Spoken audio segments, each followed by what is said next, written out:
اور Bangalore press club میں علماء کی جانب سے ایک پریس کانفرنس منعقد کی گئی جس میں خاص طور پر حجاب معاملے پر غور و فکر کیا گیا۔ پریس کانفرنس میں واضح کیا گیا کہ غلط طریقے سے خبریں پھیلائی جا رہی ہیں اور کورٹ کے انٹرم آرڈر کو غلط ڈھنگ سے پیش کیا جا رہا ہے۔ غیر سرکاری اسکولوں میں بھی حجاب کو لے کر پابندی لگائی جا رہی ہے اور غلط طریقے سے بچیوں کے حجاب کی ویڈیو بھی وائرل کی جا رہی ہے۔ اس پر علماء کی جانب سے کارروائی کی جا سکتی ہے اور پریس کانفرنس میں بتایا گیا کہ حجاب کے معاملے میں علماء مسلم بچیوں کے ساتھ ہیں اور ان کے فیصلے میں مداخلت بھی کریں گے۔ اس موقع پر جامعہ بلال سے مولانا ذوالفقار نوری، جماعت اسلامی سے ڈاکٹر سعد اور جمعیت العلماء سے مفتی افتخار قاسمی موجود تھے۔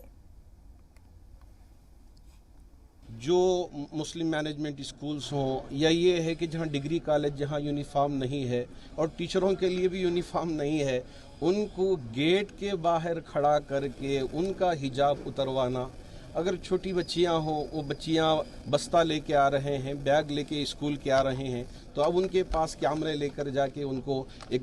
دہشت پیدا کروانا یہ بالکل مناسب نہیں ہے۔ اس لیے ہم حکومت سے گزارش کرتے ہیں کہ یہاں امن و امان کو برقرار رکھیں، یہاں ہر ایک تعلیم حاصل کرنے کا حق رکھتی ہے۔ یہ ہمارے لیے ہمارا کانسٹیٹیوشن نے اس کی اجازت دی ہے، سب یہاں یکساں تعلیم حاصل کر سکیں۔ یہ چھوٹے موٹے ایشوز کو لے کر اسے اتنا بڑا نہ کریں۔ تو ہم چاہیں گے کہ حجاب کے مسئلے میں ہمارے دیش کے پردھان منتری بھی کچھ بولیں اور ہمارے صوبہ کرناٹکا کے چیف منسٹر بھی اس سلسلے میں اپنی بات پیش کریں، اس لیے کہ ساچار کمیٹی رپورٹ جو ہمارے اپنے مسلمانوں کے حوالے سے اسپیشلی